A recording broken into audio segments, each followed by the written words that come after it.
Thank you for the introduction, Ria. Let me share my screen. All right, I think we are good to go. Just a minute. Good afternoon, everyone. Hope everyone is staying safe, both physically and virtually. Albert Einstein once said, assumptions are made and most assumptions are wrong. Have you ever regretted a decision or read a situation completely wrong because of an assumption you made? We make assumptions subconsciously on a daily basis, from assuming that your wife really meant anything when you ask her what to eat, to assuming nobody will take your table if you place a packet of tissue paper on it. Now, if we bring this back to the context of cybersecurity, let me ask you this. How secure is your organization right now? Would your answer be an assumption, or do you have empirical data to back that up? If you have the data, how old is this data? Are you confident that nothing has changed since then? My name is Zane Lim, Sales Director APAC for Cymulate. In our solution showcase today, we will be talking about the cybersecurity challenges CISOs are facing when it comes to security posture validation and what the solution is to resolving these challenges. The main challenge to validating a security posture comes in two folds. First of all, threat actors are only going to get stronger and faster. We see new TTPs and indicators of compromise coming out daily. When new vulnerabilities are found, it usually takes only a few hours for them to be exploited. This is possible because the underworld ecosystem collaborates and partners in near real time. Different types of attacks are being perfected daily, from supply chain attacks to ransomware. On the other hand, due to digital transformation, we are seeing architectures of enterprises getting more complex and difficult to maneuver in. We also have DevOps and cloud models that has accelerated change in a very positive way, I must add. But the idea is that when you have the power to make 10,000 changes with a click of a few buttons, you have to be worried about misconfigurations and old vulnerabilities being roped into these platforms as well. Finally, we are all interconnected. There are no industries today that are not relying on SaaS partners or vendors. So you're not just concerned about the security measures that you have in place internally, but also the security integrity of all these applications that are connected to your ecosystem. So when it comes to security validation, what are the limitations with the traditional way of posture management? On the business side, several issues make it difficult. Past methods didn't really give you great visibility. It has limited metrics to help you prove value in what you purchase. And even with all the investments made, I still can't say for sure that I'm not vulnerable. Hence, still very assumption-based. On the tech side, the number one challenge of doing things the legacy way is that it requires high skill sets. And most CISOs nowadays struggle with getting talent. There are huge shortages in the cybersecurity workforce, hence CISOs have to work with who they have. Despite this, specialty tools are complex and difficult to use, often requiring QA, change windows, coding, professional services to set up, sometimes taking months just to do so. Most importantly, with new TTPs and IOCs coming out daily, there isn't really a way to make that intelligence actionable, resulting in power-ups as you need to manually figure out how to test. Lastly, the tech side often faces the challenge of not being able to articulate risk clearly to the board and how they are reducing it.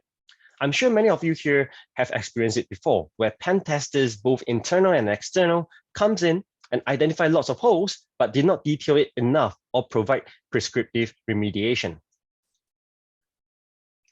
We talk about how past methods are resource intensive and still very much assumption based. They're also very point in time, almost like a powerful flashlight that only gives you a moment in time picture. And we go back to the idea of threats and drifts, where new images are being rolled out in an environment, and there's a problem with how the Active Directory credentials are being set up. Or we talk about third party. I'm a vendor for a critical SaaS application that requires a bunch of ports to open for it to work. The new ransomware in the wild that utilize a new technique. Microsoft having a new vulnerability. They have had a few bad months, sadly. Or cloud misconfigurations. You hear about S3 buckets being exposed to the world all the time, for example. So you gather the masses, you do something that's one point in time, and you still miss all these things as time moves forward. The idea of security posture validation is not new. Organizations may already be adopting two or more of the verticals shown here. but this set of tools are usually being run separately. The true value is to combine them onto one platform or framework. That is the Extended Security Posture Management Framework. So breach and attack simulation, continuous automated red teaming, purple teaming, attack surface management, and we've added a fifth recently in attack-based vulnerability management to make this complete. By doing this, you're taking the group on the left, who are the pen testers, the ones who want to come through and find all the problems, and relating this to the business by saying, okay, here's what we need to fix and test again. Here's where the surface wasn't able to help. Here's a vulnerability that might take weeks to patch. But you know what? By making a change on the security control, either on the operating system or on the EDR, XDR, whatever it is, I can take care of it without having to patch anything. So with all the distractions that we have seen since 2020 due to COVID-19, the expanded enterprise, both from an architecture perspective to on-premise, cloud, SaaS, to the fact that we are everywhere. The goal is, if you remember what it looks like before, it was a cloud. The idea is to find ways to easily do data-driven cybersecurity and make decisions and make a baseline. And try to, over time, prove that you can optimize your investments and reduce risk. We talk about these various problems that may occur, whether it's a misconfiguration, new rollouts, partners, ransomware, and you can see by having visibility of everything through testing continuously, risk goes down over time. And you're able to take that as a baseline for your organization. To summarize, the combination of these extended security posture management pillars not only help to address the core security posture domains of IT and cyber hygiene, security awareness and process effectiveness, assets and vulnerability prioritization, and lastly, security controls efficacy, but also provide actionable outcomes and insights to help you prioritize your resources and investments to bring about an overall uplift of your security posture. This in turn help executives reach their goal of addressing key challenges such as end-to-end risk management, rationalizing of security investment, prioritizing patches based on validated risks, and preventing security drift. With that said, now that we have established that the legacy ways of security posture management is no longer effective and extended security posture management is what you should adopt, how do we then choose the right solution to help us get there? Let me show you the Cymulate platform.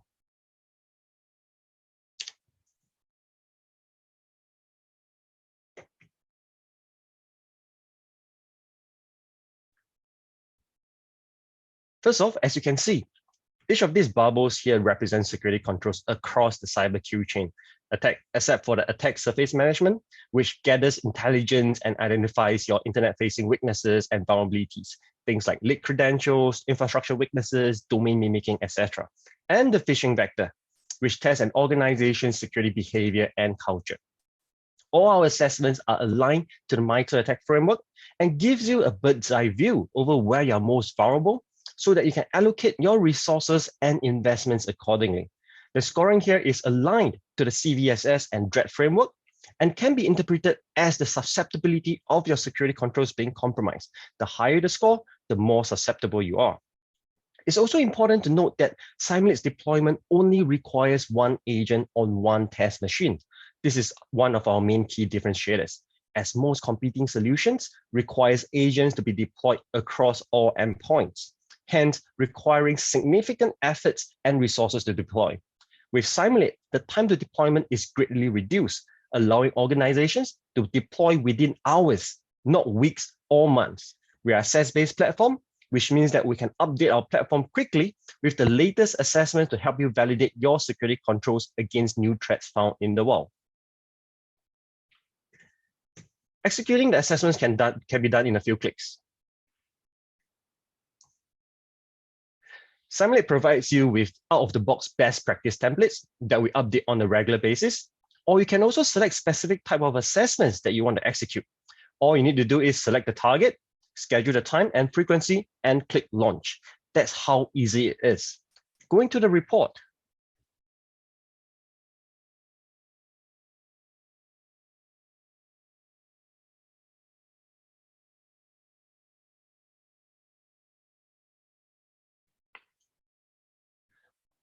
With integrations to your EDR and SIEM, we can also tell you if this attack is detected, whether an alert is created, or an incident log. In our report, we'll provide you with granular details, such as the steps we took to compromise the endpoint, from injecting DLL to finally encrypting the files in this example. We provide a description of what we do at each stage. Clicking into more info, we provide you with the detection and mitigation recommendations to prevent the attack. And this is available for each stage of the attack. We also provide you with the Sigma rules so that you can optimize your SIM to capture the incident. You can also see how you fare against your peers in the same industry, so that you get an idea of what a good baseline is. After all, malicious actors are always looking for the path of least resistance. If one is easier to compromise than the other, the likelihood that they will target the low-hanging fruit is higher. Once you have a comfortable baseline, we can lock it in and automate the assessment to run in the background and only alert you when the score increases. Let me share with you some other use cases.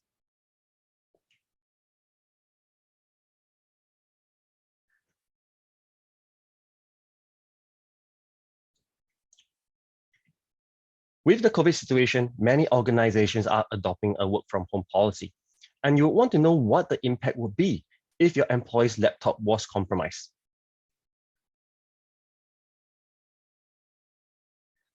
This is our lateral movement vector.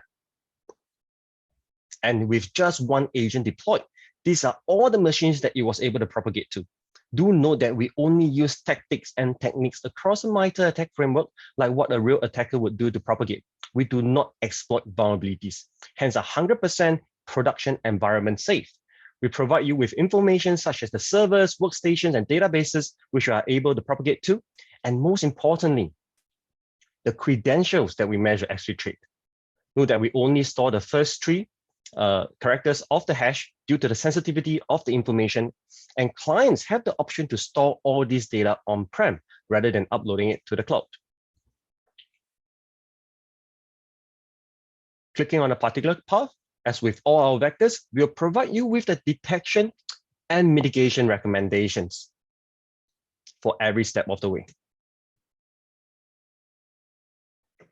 Clicking on Insights, you'll get information like the crown jewels that we got to, the credentials that we managed to get, the various methods that we use to propagate, as well as whether we manage to hop between networks.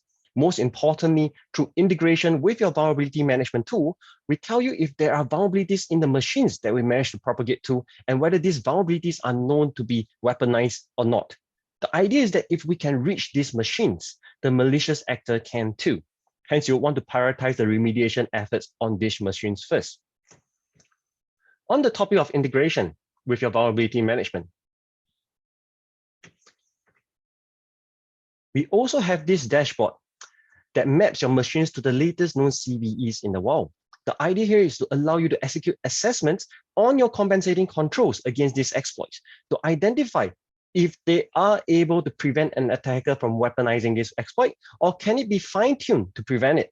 By doing this, you can protect your organization while waiting for the patch to be available and rolled out, reducing the friction between IT and security teams as well, now that your patching process is based on validated risks. Lastly, and most importantly, you will want to be able to articulate risk effortlessly to the board. With the executive report, the board is quickly able to understand the security posture of the organization, where we are weakest in, and how do they fare among their peers. They are also able to understand whether their security posture is improving across time.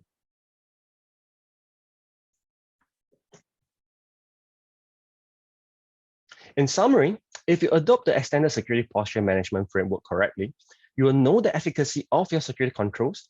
It gives you the confidence that you'll be able to extract the maximum value from your security controls and security spend. Most importantly, be able to articulate risk to the board and senior management more effectively and efficiently. So this is the end of our presentation, folks. For those who are curious to deep dive into the Cymulate platform, feel free to reach out to me at zane@cymulate.com. We'll be happy to organize a guided evaluation for you based on your organization's use case. Thank you and stay cyber safe.